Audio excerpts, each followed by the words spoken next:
pick up on the stream if we don't have time.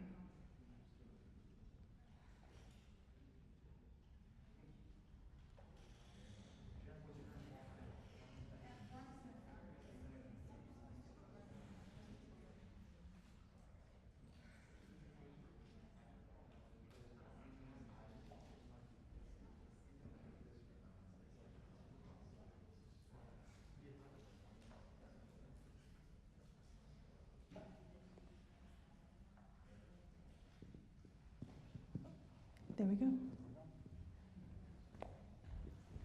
Okay, good afternoon, everybody. How you doing? Hope you had a good week. I'm excited for our guests today, so I'll just quickly introduce them, and as they have a conversation about some different topics, definitely keep in mind, if you have any questions that come up, that you can come up to this microphone towards the end of the session and ask some questions.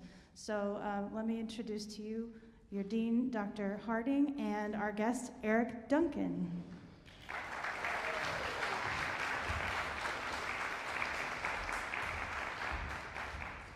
Thank you, Lauren. So what we're going to do today is to chat about something that I talked to your parents about when you audition. And then undoubtedly at some point they talk to you about it too. But you probably haven't thought much about it since your parents talked to you about it when you audition. And that is, the question always comes up, what are my kids going to be able to do when they graduate with their music degree? And I always give a great answer about all the possibilities that exist for young musicians, graduate school, making a career, figuring out how to meet a community's need for music with your own skills and passions, all that stuff that you hear me talk about all the time. Another thing that I say is that we're a school that has decided that what it means to value students' success is to prepare students for something in their lives through music that may not be entirely musical. And I say that to parents when they're here so that they can understand how valuable a undergraduate music degree is regardless of what you choose. The other thing that we do that's really important to observe students' success is to remind students and parents with as much regularity as we can that the dreams you have to be a musician when you're 18 years old or 17 years old and you come here are not always the dreams to be a musician or a non-musician and lover of music when you're 19 or 20 or 21. And a really good school of music has to be sensitive to the fact that your goals and your dreams might evolve over the time that you're here and not evolve after you've paid all your tuition bills and you're an alumni. So that informs today's conversation, which popped up in a dinner that I had with our guest, I don't know, a couple of months ago. Audra Vaz was there too, where we talked about his particular journey, which is an incredibly wonderful journey to hear about with respect to the things that I just said. And the fact that we have someone like Eric Duncan in town that's local, that loves our School of Music, that's an alum, that has made the life he has, it just absolutely manifests what I just said a moment ago. So Eric is a supporter of the School of Music. He's an entrepreneur, and he is what I like to call an impresario. An impresario being one of those people who is passionate about something in the arts, specifically in this case music, though he may have other passions too, and wants to do something to make it all better, using his influence to make it all better. That's what an impresario is, and that's like Eric Duncan, comma, impresario. We should probably paint that on your cockaboos. I'm going to use that. Great. So I'm going to ask Eric a few questions and have him talk about his life and his journey so that you can see whether or not that resonates with you or perhaps resonates with a friend of yours. And then you can learn a few things along the way, as I know I will, about his journey and decisions that he's made relative to the really great musical training he got in our school. So Eric, why don't we get started and tell us a little bit about what it is that you do now. What are your professional attainments and goals at this time? Sure. I hope you can hear me. I'm not accustomed to holding a microphone, so if you can't, let me know. I'd like to start by thanking you for that awesome introduction, and I can't agree more with everything you just said. Now, I think people in this community know me most as the co-owner of two restaurants, Bourbon, which is right on Main Street, and Black Rooster, which is in West Columbia. Those are fantastic because for me, what those allow me to do is kind of reach out to the community, kind of what Taylor mentioned with the School of Music, community involvement, things like that. With the restaurants, that allows me to be a part of the community of Columbia, part of improving Columbia. Those are things that are passionate to me, have always been, even when I was here studying music. So that's how most people know me. I do that. I own a couple of restaurants that I think are pretty okay. I don't know. They're all right. They're super fun. They're okay. And then also, what people don't necessarily know about me is I also do a lot of work in information technology. So I actually have over, I think now it's like 15,000 clients that I do work for, where I help them find savings, usually in financial services, usually around taxes and things like that. So I find people tax credits. It doesn't sound exciting. I promise it's a lot more exciting than it sounds. But that's the other thing I do. And again, part of that for me is helping people. I've always wanted to help people. So a lot of what I find companies credits on is situations where they are hiring people that are disadvantaged or hiring people that wouldn't normally have opportunities. Like, for example, someone that's on food stamps, or someone that's a veteran that's disabled and may not otherwise be able to go work, or someone that just got out of prison. Finding them, if companies hire them, they get savings for that. And so part of what I do is help connect those companies with those people, help the companies realize the savings, help the people get jobs. So that's the other thing that I do, which most people don't know. That's a nationwide thing that I do as well. So that's what I'm involved in now. And I guess the third thing that I do, which really, as Taylor mentioned, isn't really it's a career, it's work, is support the arts. I do support, I'm heavily invested in the School of Music, particularly the new music series. That's awesome. If you guys haven't experienced that, please do. So that is important. The band here is amazing. The School of Music amazing. What Taylor's trying to accomplish here and all the faculty here are fantastic. Every time if I have an opportunity to spend time with them, I do. But I also do support the other arts. I support the visual arts. 701 CCA at 701 Whaley is a fantastic art exhibit if you haven't seen it. So I try to support whatever. I try to support the community. And I mentioned that here with the career because even though that doesn't make me money, that is work. And supporting the arts takes work and takes effort. So I wanted to mention that as part of that. So yeah. Great, thank you. So if we want to arrive at a place towards the end of our chat where you connect what you were just talking about with what it meant to be a music student and how one thing led to another, let's jump to the other side and sort of work towards the middle. The middle being, connecting your music time to your current professional situation. Tell us what it was like for you to be. Yeah. Okay, that's just about as far away from me as I can hold it. Yeah.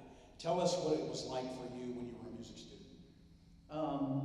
So I guess I'll start a little bit before music student, because just to give context, I grew up from the moment that I could talk. The first words that I uttered were annoying everyone around me to do music.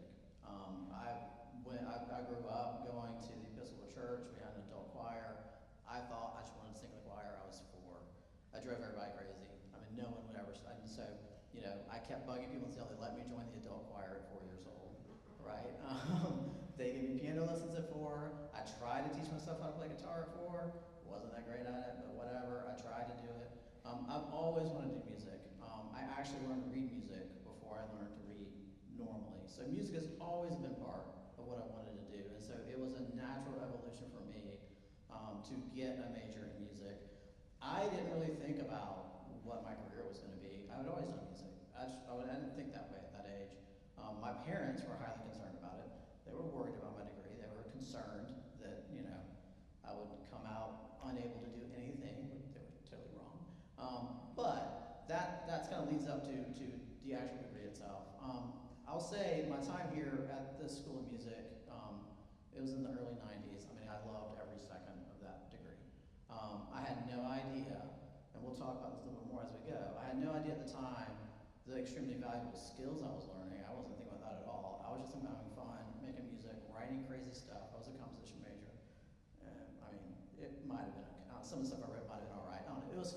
but I really enjoyed that. I mean, I loved every second of it. I loved all the instruction. I loved the community, the sense of community that musicians have naturally.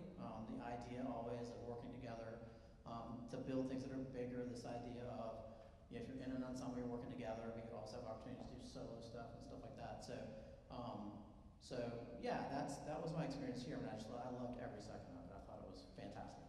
Great. So the one thing that seems to be common in every generation, I'm a baby boomer, you're probably Gen X, we've got some millennials here, mostly Gen Zs. Every single generation features a lot of people that come to college in music because they just love it and can't see themselves doing anything else. And then they figure out while they're here, while they're musicians, what they're going to end up, while they're music students, what they're going to end up doing. Some come in with the idea, you know, like I said before, you're 17 or 18-year-olds, you have your dreams then, and you're either going to pursue them or they're going to change. But when I went to school, I went in music education because that's what everybody was advised to do in my day. Get your degree in music education. You can always teach, which we evolved as a species and realized that that's not a good strategy. So, I knew that I wanted to be a teacher somehow, but I became convinced that I didn't want to be a public school music teacher by virtue of what I went through when I did student teaching. So I went into grad school and became a professional higher ed faculty member. And all with the goal of having a career in music. By that time, I'd made the decision to do it. But by that time, you made a different decision. And you need to talk to us a little bit about that. Why was it that you decided, either when you were a student or afterwards, or you might want to even tell us when it was, that you decided that music would always be important, but you weren't going to anchor your career with it? So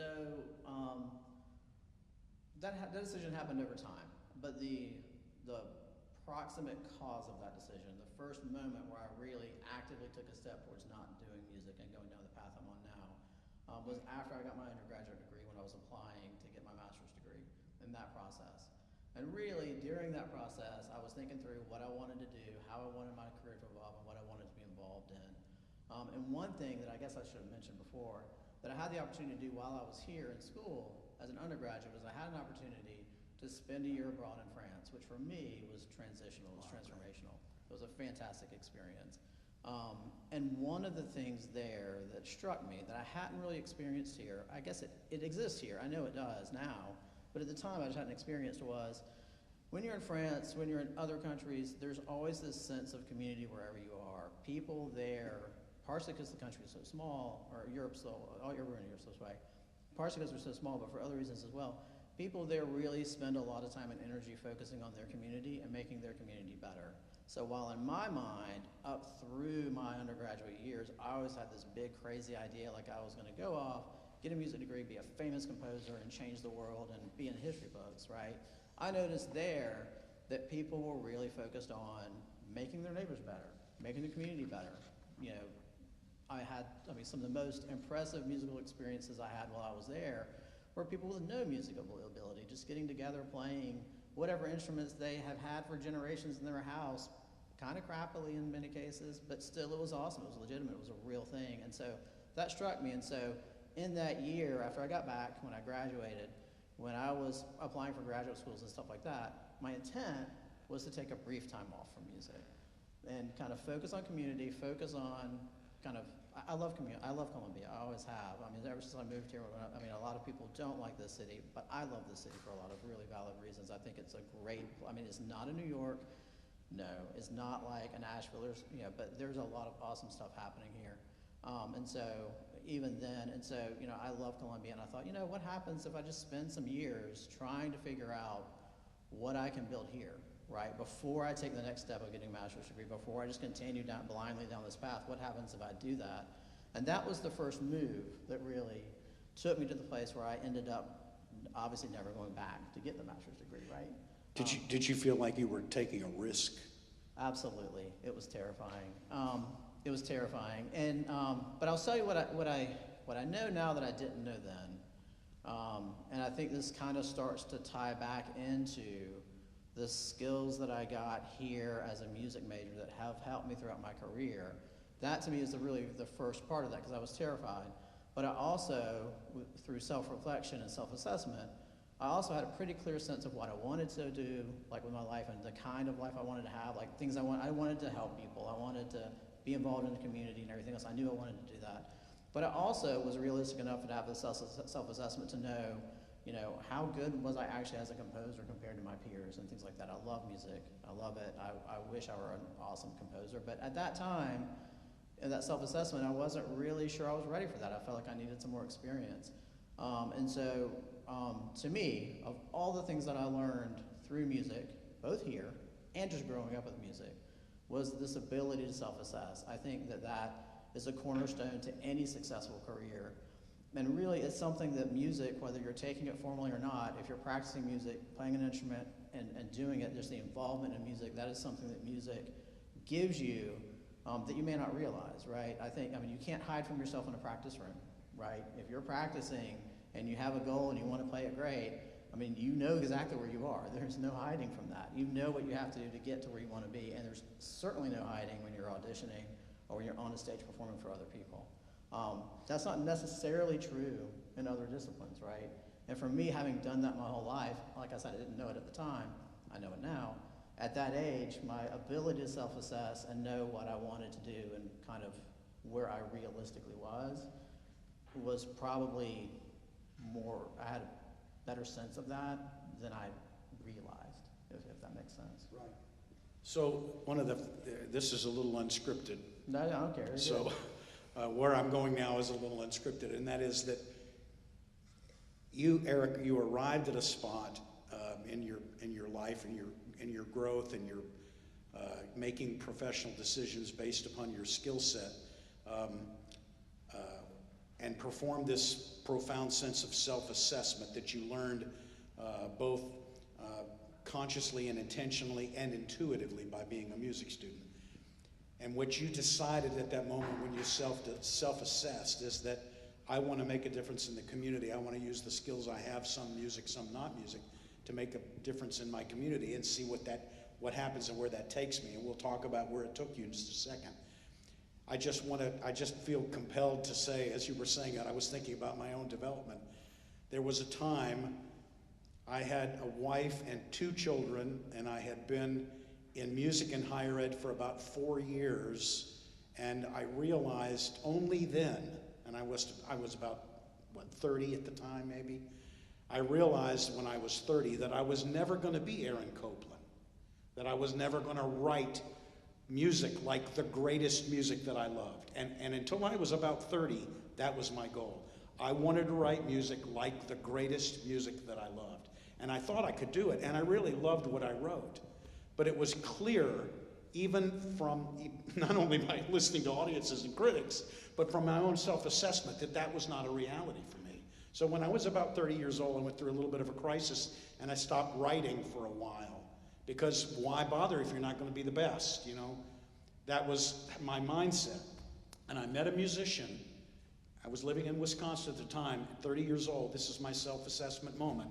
I met a musician, and they simply said something that so crystallized it for me, and that was, you have a unique voice to offer. Don't stop writing just because you're not going to write the greatest piece that you think you can write or that's ever been written.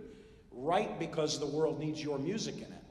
And it just changed everything for me, and I stopped letting a critical self-assessment keep me from deciding to pursue what I knew was important to me, which was to find and advance my own voice and own impact in a variety of ways. And as I got older, the nature of that impact changed too, and my own desire for where I impacted was different, and that happens with all of us as we grow up. The point being here is that moment, or those moments that lead up to a major moment of self-assessment, can lead you in a variety of different ways, and certainly with the two of us, it did. So I toil away in music, and he is an impresario of music. So anyway, I just wanted to make sure I added that because it brings an additional perspective to that self-assessment thing that is so vital. That's one of those major skills you learned being a music student. Now sort of connect it all. Tell us what it was about those skills, self-assessment and other ones, that impacted decisions you made in your profession and have brought you to where you are now? Sure. So I guess, I'll jump back and kind of take it, just on a timeline forward, right? I've decided not to do, or not to pursue music immediately anyway. I still expected to come back to it. But then I decided to focus on the community here, and of course part of that is getting a job, which, all my friends, my family, everybody else, all their worst dreams are realized, where all of a sudden, I've got a music degree and now I'm not even going to use it, so what am I going to do, right? And I was scared of that too. I had no idea what I was getting myself into. But the one thing that I recognized when I started getting into, starting getting a job, started working, my first job was selling cars, right? This is a good one. Because at the time, throughout college and everything else, I was an extreme introvert. So the idea of selling anything, not only was it offensive to me, right? I just thought the idea of sales was horrible. It also was something I could never see myself doing, but almost out of desperation, right? I took a job selling cars, and ended up being fantastic at it. And that's actually one of the times that I started recognizing, I'm using the same skills I've always used, just in a different place, like for a different, result, but I'm not using it for music, but I'm using it for something else. And that's where I started realizing these skills, keep coming back. I'm going to keep coming back to that about the skills, right? They just keep coming back in different ways and helping me out along the career. In that particular situation with sales, selling cars, the one thing that really, helped me out that I was using was the exact same pattern or same thought process that I would use to explain to a composition professor why it is that I chose to do a certain thing in my music, why I wrote something. Or when I was playing music, why I interpreted music a certain way, right? That, believe it or not, is not necessarily sales, but that is absolutely positioning your viewpoint and your beliefs and what you feel is important about what you're doing. That's positioning that for other people to consume and understand. And so that really is sales, right? That's the crux of that. And so when I didn't realize I was good at that, but I was, right? Yeah. The value is persuasion. And you can either persuade people to buy a car, or you can persuade people to enjoy your music, or you can persuade your teacher that you made this decision to do this musical thing at this moment for this reason. Right. That's a huge skill. Yeah, and so that helped me out a lot. And so that was the first thing. And then as I went through that and worked selling cars, eventually I moved into finance and other areas, and kind of through that got into technology, which is really probably, in terms of like just total, I guess what you would consider classical business success, has been the biggest success, has been the technology. And in that world, that's really where, from my mind, I'm just going to let you guys know, from my mind and my thought process, pretty much everything that I do relates back to skills that I got with music, right? I've never taken any technology classes. I certainly have never opened a restaurant before. I can't cook anything, nor can I make any drinks at the bar, right? So all these things that I do, I'm building on skills that I learned either previous to being here or while I was here through music. And so, it seems insane when I tell people that it doesn't make sense to them, but it makes total sense to me, because like with technology, part of that is always you're building a small piece of something that's much larger, which of course you get with music, with ensembles and working with ensembles, you're a small piece of a whole. That's an area where I feel like that's actually served me well, because I think many of my peers have a hard time understanding that they're part of something bigger. And if they don't do their part right, or if they don't pull their own weight, it kind of takes the whole ship down. Or if they're too loud, even if they do too good a job almost, right? If they're too loud, if they do too much, that affects the entire structure, which that's something that, you learn intuitively when you're in ensembles and stuff like that and having to deal with other people. Or when you're writing music, you might be writing one part, but you're writing one part in this larger whole in that moment in time, in this entire structure of how the entire work is structured, right? So, music, all of music in some way is kind of this sense of, yes, what you're doing right now is extremely important, but it's extremely important as part of this overall whole. So that helped me out a lot with technology. In fact, the first real technology job I got I got in part because I was a music major, believe it or not, because that company recognized with other people they had hired before that the music majors were extremely good, especially people that had had some theory and composition in their background. They were just extremely good at taking those technical concepts and using them, but also had the creativity to be willing to put those pieces together in ways that other people may not see. And so that's one area where it really helped out a lot, was that. And then, yeah, I mean, so I'll pause there in case you have a question about that specifically, and then I'll keep going. Yeah, only that it's not really a question. I'm just thinking about how students in music school right now are in the process of learning skills, but refining some they had before they came in that end up being the kinds of skills that you're talking about in ways that are not like composers. I'm thinking of the choir now. Concert choir is learning this brand new piece written specifically for them. A requiem based upon requiem type texts that are not typical requiem texts. And boy, it requires so much of first of all, of self-assessment, but this notion of what it goes into making decisions about how to do certain things, how to approach certain things. I know for some, singing the lyrics of in the text of the requiem is hard enough. This particular requiem is even, in some cases, harder. They're finding, we're going to have a couple of faculty, of the voice faculty, speak to the choir about this too, because this is a new way of, well, not a new way, it's a way new to students of experiencing how to deal with difficult situations while you're making something beautiful like music. I think of other places on the campus, and I've talked about this in speeches that I've given, where in music, if you open your mouth to sing or you pick up an instrument to make music, you're striving to be the best you can at doing it. Nobody picks up a guitar to sound bad. No one wants to sing to sound bad, except maybe Mick Jagger. But most people want to sing to sound good because the pursuit of excellence is what's important with music. Well, do you go to your chemistry class or your math class wanting to be the best you can be at math? Or do you go there just to do enough to do okay, to learn what you need to learn for the rest of your life, and you move on? See, in music, we don't do that. We don't learn. We don't approach, even if we're not music students, we don't approach music with I'll do just enough to learn what I need to learn. We approach music with this desire to be as good at it as we can be.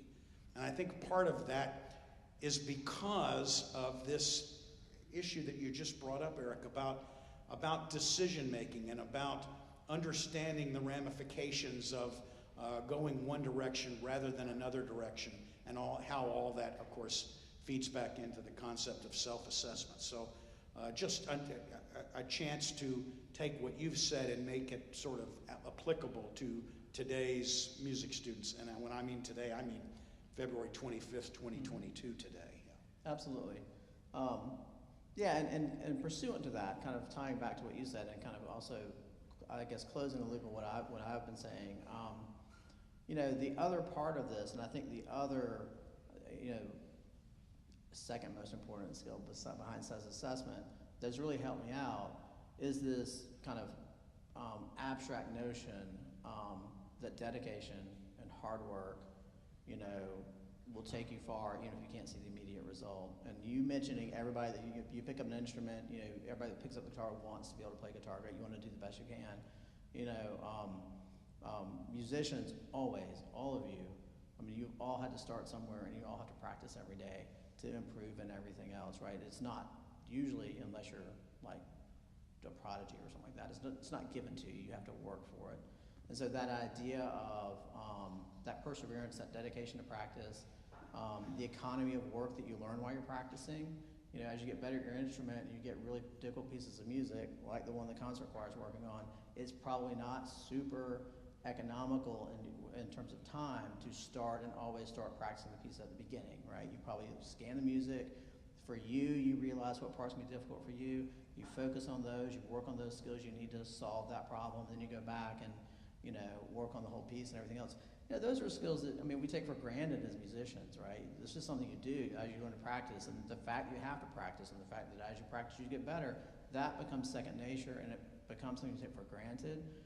But really, that is not a skill that people just typically have innately. That is an important skill that works, that will help you anywhere. It can help you with any career. It certainly has helped me, right? Because I didn't start out in any of this stuff being good at it.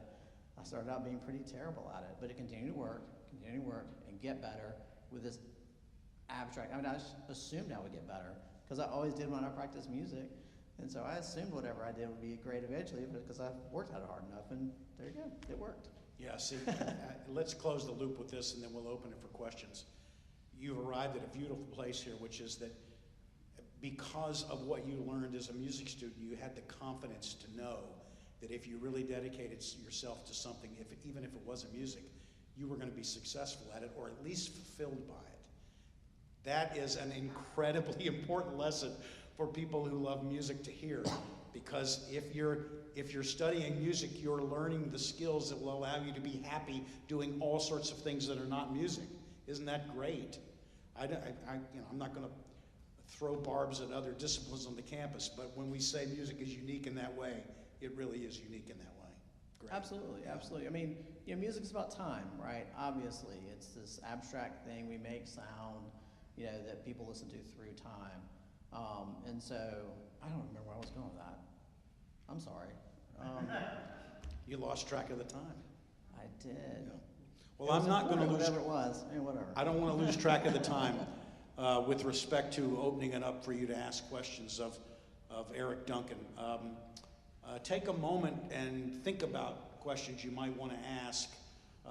And as you do, I'll just say one last thing about one of the reasons why along the way some of you might decide, I think I'd like to try something that's not music for whatever reason. You may want to take a break from before grad school, and you end up taking a 1-year break, ends up a 20-year break or whatever. It may very well be that the reason you don't want to do that is because, like me, you're particularly risk averse, and the idea that you aren't pursuing a career all the time means that the next day you're going to end up living in burlap or something.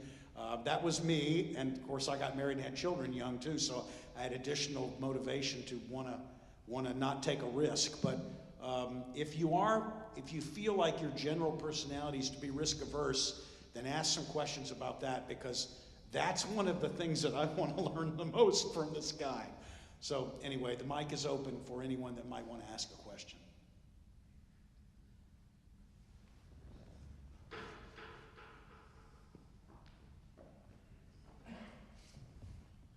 Hey, my name's Patrick. Like you, I'm also a musician, but am also minoring in IT, and probably see myself going more towards that after I graduate. What kind of hurdles did you face trying to market yourself in the IT sphere, and how did you kind of grow your experiences with that music degree? I know you mentioned it a little bit briefly.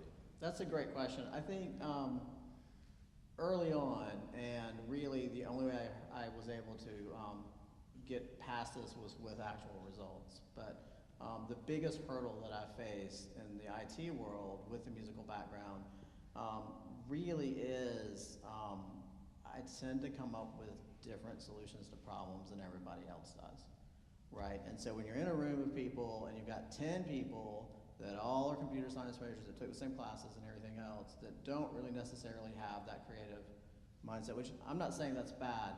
There's an absolute place, and that's extremely valuable. That their thought process is just as valuable as mine.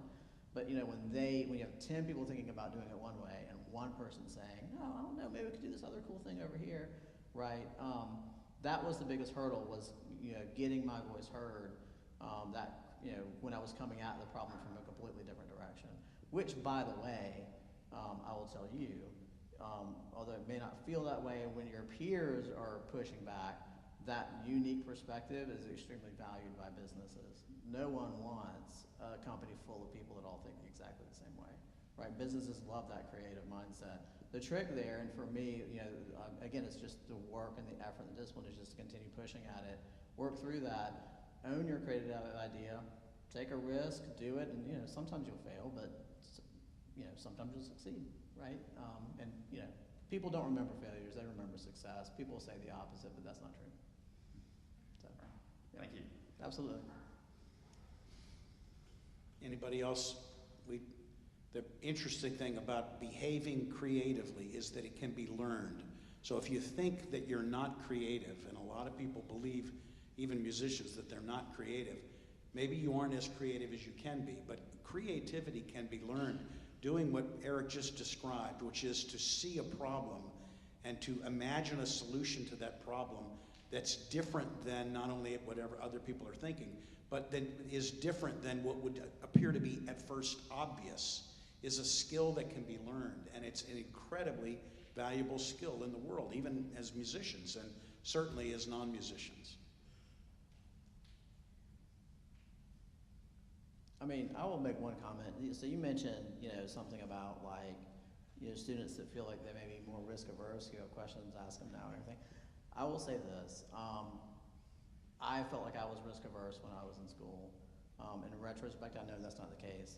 The reality is, when we're all talking about, this idea that if somehow, you don't succeed at music, like what other skills do you have? This belief that everyone else has of music that really, are you going to be pouring destiny on the streets and everything else? I mean, you guys have decided to pursue a music career, knowing the perception that there may not be a ton of financial gain at the end of knowing the difficulty there. And so I would argue that even though you may not feel like it, you might be more risk averse than you know, because the choice to do a music degree by itself is a risk that you've taken on, right? Yeah.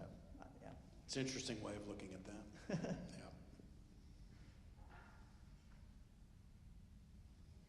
Yeah. You can even ask him about the menu at Bourbon or Black Rooster if you want. I have a question. Yes. So, for most people, your life is scripted, right, until you graduate from college, because there's a path there, right? And then you're 22 and you graduate, and it's like, oh no, now what? You know what I mean? So, what advice would you give these students in terms of what to do the day after graduation? I'm trying to think what I did the day after graduation. So, I think, I'll answer that. Let me just give you a second to think how to answer that one.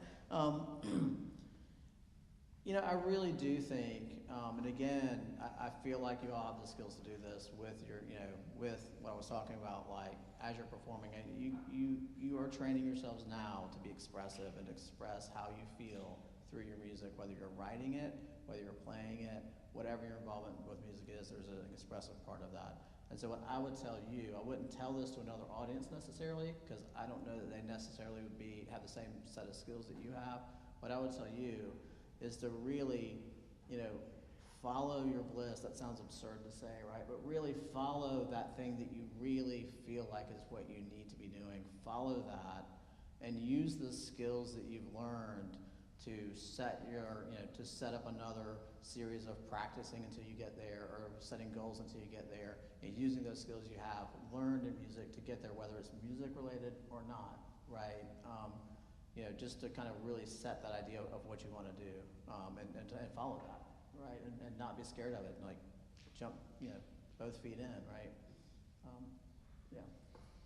That sounds cliche, but it actually works. I promise, it really does. Well, yeah, if there's one time in your life where you'll have the most flexibility to experiment with different avenues that would lead to the next step of your life, it's when you've graduated college and you're 22. So health insurance is such that if you're still in your parents' health insurance, you've got 4 years of health insurance to explore. You did it as an undergraduate, but you can do it as a student that just finished and do it relatively cheap, and that is to go to Europe for a while. In terms of advice, it would seem like following your passion is always good advice, regardless of how old you are or when you're living. This whole concept of following your passion. I might just simply add, that it's really important when you're young to be patient. When you get old, you have to be patient. But when you're young, the tendency, the desire is to not be patient. It's to worry about your future at a time where it is probably the least likely that you have to worry about your future. That's the great irony of life. That you think the world is expecting you to be anxious about what you're going to do next, and yet the world is really waiting for you to decide what you want to do next so that they can be impacted by it. It's really hard to make young people believe that, and it's really hard to make their parents believe it, but it really is true. So you may decide while you're an undergraduate you want to go to graduate school. That's a great decision to make. It points you in a particular direction, but it's, even if you do decide to go to grad school, and even if you invest a year or 2 or 3 in that grad school, you're only at that point 24, 25 years old. You're still not in a position where you've locked yourself in to not being able to imagine to own bourbon or work in a variety of different places that may come for you, up for you later on. So if the question is advice, my biggest advice always to people finishing school, whether they know what they want to do at 22 or they're not really certain, is to just be patient, follow your passion, and work hard. That's all. Yep. And to that, I would actually say, so bourbon is a great example. So we opened bourbon in 2014. We started planning bourbon in 2009. So talking about being patient, right? That was a 5-year process to open the restaurant. It was frustrating. It took forever. But it was right. You got to plan it. You got to be patient. You got to wait. And then Black Rooster, the second restaurant we did, that was a 2-year planning cycle. We're getting ready to open a 3rd, and we've been working on planning that one now for 2.5 years. So, yeah, I mean, right. Yeah. Other questions, folks?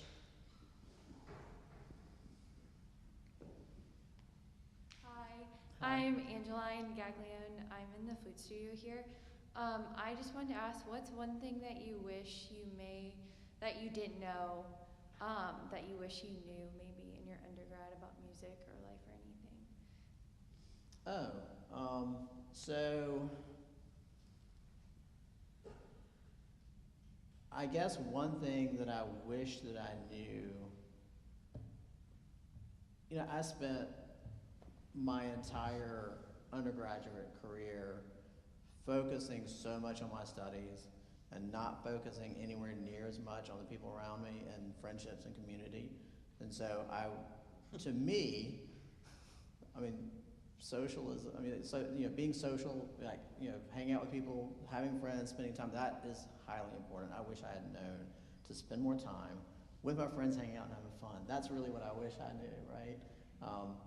Some of the most valuable moments I have now have nothing to do with success in a career or anything else. It has everything to do with success and, having a network of friends that you spend time with, that are your community, that are important to you. That I wish I knew to spend more time working on that before. And also, I guess the second part of that is just this idea that building a community, embracing the arts, and creating that kind of a network takes work.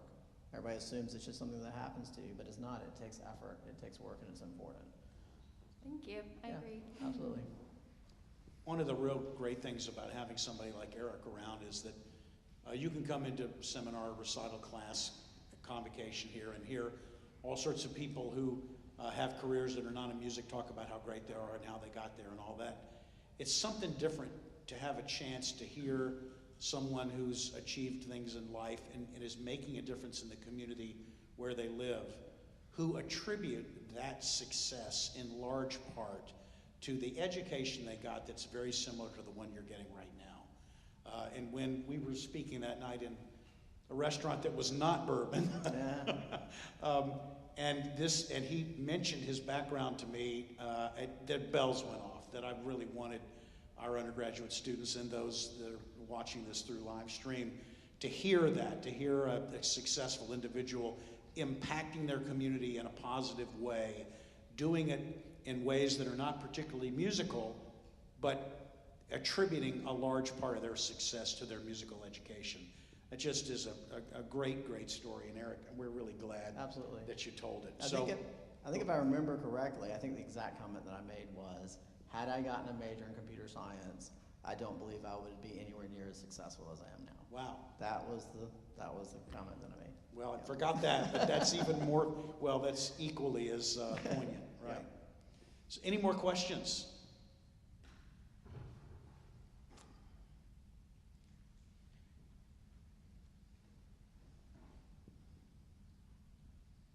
Hello, my name is George. I'm a sophomore music composition major currently, and I'm in the trumpet studio. So a question I have for you would be, as someone who's currently coming out of a writer's block, do you have any advice for getting involved in the community as a composer, such as like maybe seeking out people or groups who are looking for new works? Yeah, I think, I will say this, I'll kind of slide into the answer to your question. The first thing, which we really haven't talked a lot about, but I love supporting the Southern Exposure New Music Series, and I've always believed that, people in general, people who aren't necessarily familiar with music, people who aren't necessarily exposed to it all the time, I've always felt like just normal people listen to the radio, basically.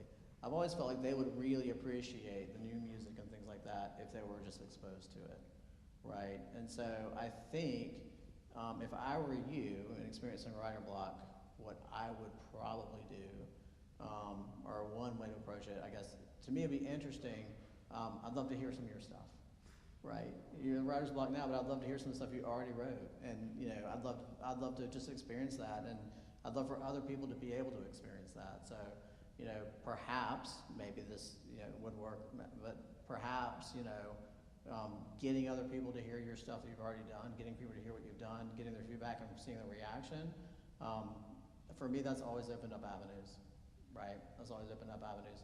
The other thing I would say, as a composition major that had a writer's block for many years until Mike Harley asked me to write something and I agreed to do it, like a 20-year writer's block, is, my problem, I'm not saying this is yours, my issue was I was trying to be too fancy and in my head too much. At the end of the day, it's just fun, just have fun, right?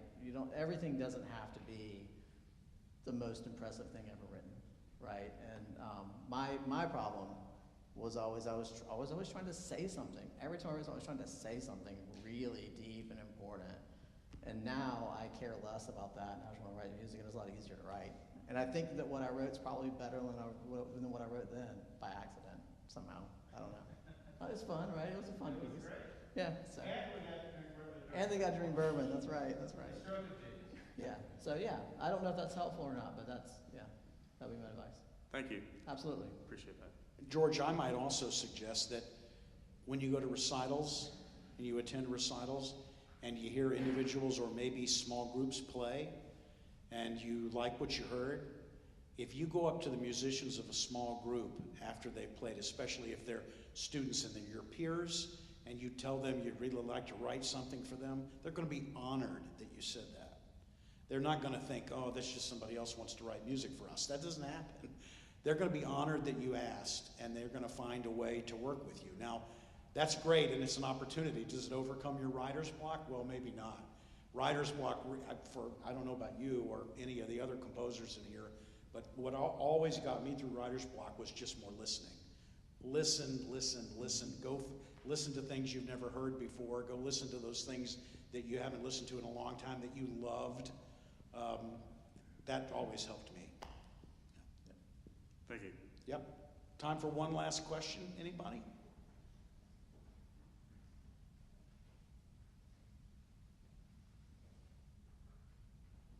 Well, it's a real pleasure to have Eric Duncan do something other than just clap for our music, and I'm really glad that you were here and did this with us, and let's do it again sometime soon. Thank you very much. Let's thank Eric Duncan.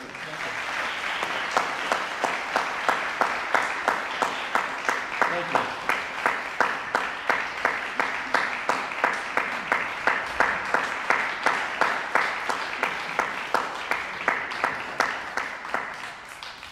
Maybe there's a job at CBS for both of us. There you go. Or Netflix, I guess is what they say now.